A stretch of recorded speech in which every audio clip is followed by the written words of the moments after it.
एक vision document पेश हुआ था जिस पर दिन भर बातचीत हुई है और ये फैसला हुआ है कि हिंदुस्तान में एक नॉन पॉलिटिकल एक प्लेटफॉर्म खड़ा किया जाएगा और उसमें दानिश्वर जो टेक्नोक्रेट्स हैं, जो आईएएस ऑफिसर्स हैं, ब्यूरोक्रेट्स हैं, उलमा हैं, जजेस हैं, फौजी हैं, ये इनका एक ग्रोह बनेगा और वो ग्रोह एक लीडरशिप करेगा, वो 50 की हो या 51 की हो, वो एक सेंट्रल बॉडी बनेगी और हर स्टेट में और जो बड़े शहर हैं अगर वो बना सकते हैं वहाँ भी बनेगी और उसका जो कोऑर्डिनेटर होगा वो सेंट्रल एडवाइजरी बोर्ड का मेंबर होगा।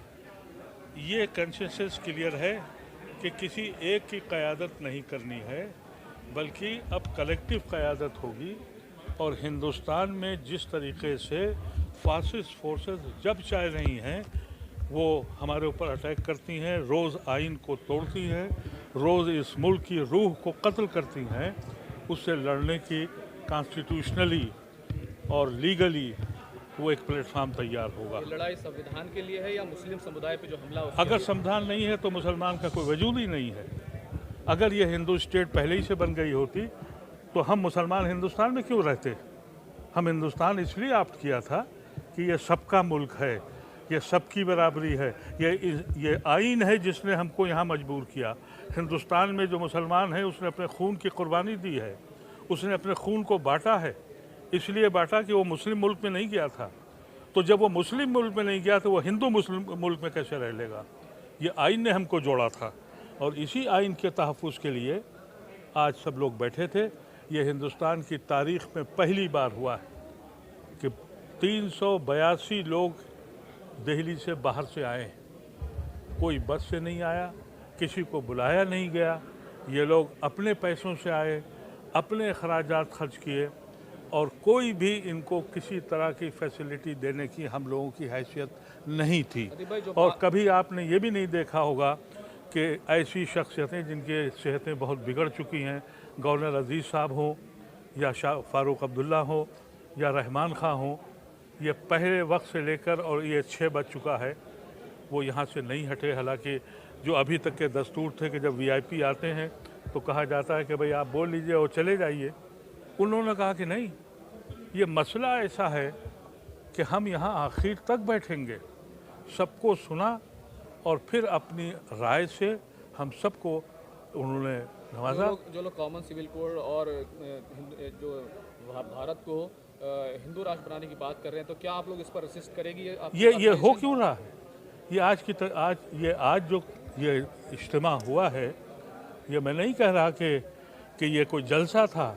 आपने देखा कभी कोई मीटिंग होती है उसमें सदर नहीं होता? आज कोई सदर नहीं था, आज कोई स्टेज नहीं सजाया गया था कि फलां को प्रोजेक्ट करना है। आज सर जोड़ के बैठे थे हिंदुस्तान के मुसलमान और गय्यूर मुसलमान, और वो मुसलमान जो बहुत दूर दराज से आए हैं वो इस मुल्क को इन्हीं चीज़ों से रोकने के लिए। और आज वो तबका जो आज तक मुसलमानों को डराए और खौफ खाए हुए था, आज उनकी घंटियां कानों की बज गई होंगी कि ये कौम जिंदा होने जा रही है। हिंदू राष्ट्र की बात कर रहे हैं उस पर उसको उन लोगों को क्या कहेंगे? मीडिया के लिए जो एक बात कही जा रही है उसको लाहेमल करने के लिए, उसके ऊपर आप कितना सोचते हैं कि जल्द से जल्द काम हो? मैंने 3 साल पहले ये कोशिश की थी कि मुसलमानों को मीडिया होना चाहिए और मैंने एक मीडिया प्लेटफॉर्म बनाया भी था, लेकिन उस वक्त शायद मुसलमानों को ये इंतज़ार था कि तूफ़ान अभी और आ जाए, क्योंकि बहुत से लोग हमारे ऐसे हैं जो साहिल पर बैठ के तूफ़ान का नज़ारा कर रहे हैं। लेकिन अब वो वक्त आ गया है कि वो नज़ारे का वक्त भी ख़त्म हो गया। जहाँ वो साहिल पर बैठे थे तूफ़ान वहाँ तक पहुँच गया और अगर अब भी नहीं जागे तो कुछ नहीं बचने वाला है। आज मुझे इस बात की बड़ी खुशी है कि ये सारी कौम इसने अंगड़ाई ली। जो लोग कॉमन सिविल कोड के थ्रू हिंदू राष्ट्र बनाने की बात कर रहे हैं उनसे क्या कहेंगे आप? उनसे लड़ेंगे। कॉमन सिविल कोड पहले अपना तो बना लें। अरे वो कौम जिसके यहाँ यही नहीं पता है कि उनका कोड क्या है। अरे कहीं मामा से शादी जायज़ है, कहीं गौत्र में नहीं जायज़ है, कहीं गौत्र में नहीं करते और कहीं सगे मामा से शादी करते हैं। तो पहले अपने को तो ठीक करें। हमारा तो सिविल कोड बिल्कुल सिंपल है, लड़का और लड़की और 2 गवाह, हमारा निकाह हो गया। हम 7 फेरे तो करते नहीं हैं। ये वो लोग हैं जो एहसास कमतरी में मुब्तला हैं, ये लड़ाई हमारे हिंदू भाइयों से नहीं है।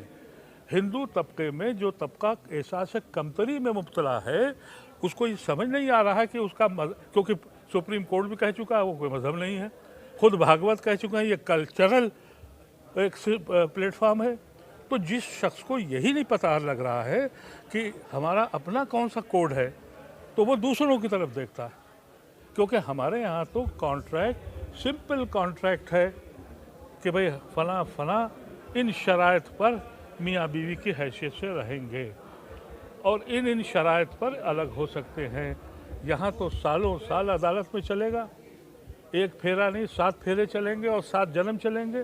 तो अभी ये एहसास कमतरी की चीज़ें हैं, ये अमली कुछ नहीं होने वाला है।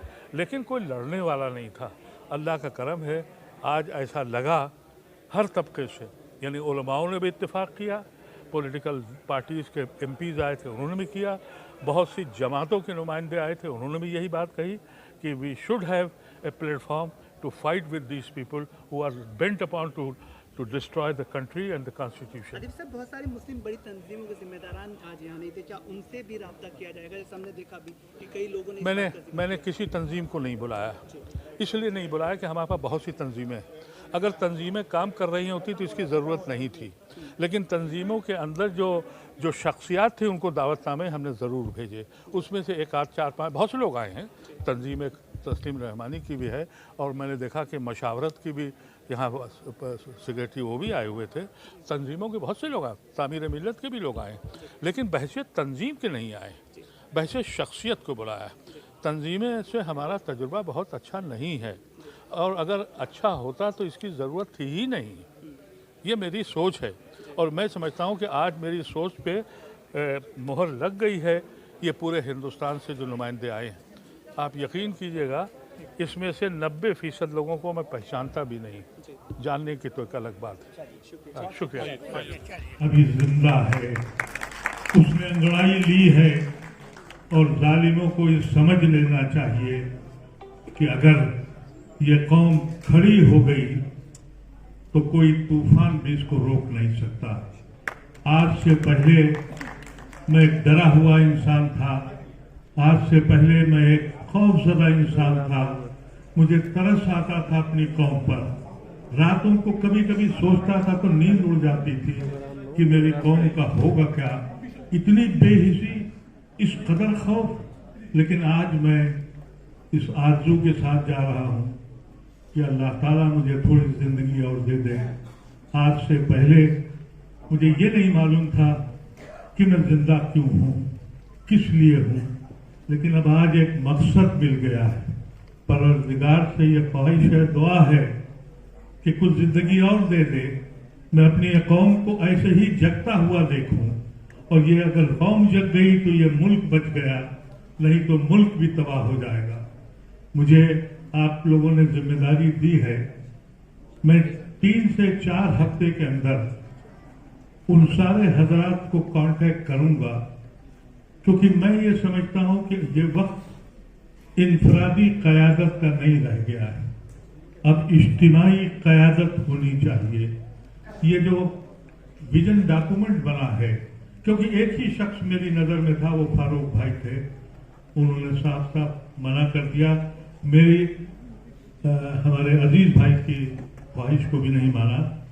ये बात ठीक है कि इज्तिमाई क़यादत के लिए एक ग्रुप तैयार होगा, जिसमें वकला भी होंगे, जिसमें जजेस भी होंगे, जिसमें टेक्नोक्रेट्स होंगे, जिसमें ब्यूरोक्रेट्स होंगे, जिसमें अहले दीन से ताल्लुक करने वाले उलमा कराम भी होंगे। आज की मजलिस में भी मैंने जिन हजरात को भी दावत दी थी, वो इसलिए नहीं दी थी कि कौन किस जमात का है। मैंने कहा था कि शख्सियात को बैठना चाहिए और शख्सियात बैठें और उनके ऊपर जो वक्त आया हुआ है अपनी नस्ल के लिए फिक्र करें। मैं समझता हूँ ये एक तारीखी दिन था।